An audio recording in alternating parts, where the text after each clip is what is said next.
你好啊，又係媽媽有話兒嘅時間。咁今日媽媽有話兒咧，就想同你講個故仔喎，好唔好啊？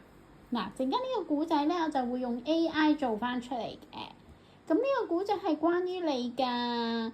咁有一日，三傻就同媽媽去散步喎。三傻個鼻鼻咧就聞到，點解有雞髀味嘅？等我去揾下先，邊度呢？左望望，右望望，上望望，下望望，360度咁樣望，聞到啦！喺我3點鐘方向有隻雞髀味啊！嗰間鋪頭，Go go go go go go！哇！入到去好多狗仔歡迎三傻喎。好開心啊！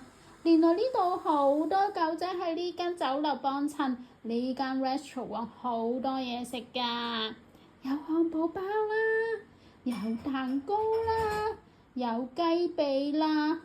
嗰個老細好好人㗎，嗰個老細係一隻大嘅金毛犬 Golden Retriever，好 nice 啊！佢請三傻食咗好多嘢。但係三傻好乖，三傻呢仲同嗰個金毛犬老細講，可唔可以帶翻啲俾我媽媽先啊？跟住呢個老細就即刻話：三傻，你咁乖，我即刻幫你包啲雞髀啦、蛋糕啦，俾你媽媽食。好嘢，好嘢，我可以帶俾媽媽食。好嘢！呢個故事就完咗啦。三傻呢個雞髀嘅故事就完咗啦。三傻開唔開心啊？你睇下你笑到，好似真係有隻雞髀食咁樣喎。好嘢，好嘢，好啦，拜拜各位哥哥姐姐，拜拜。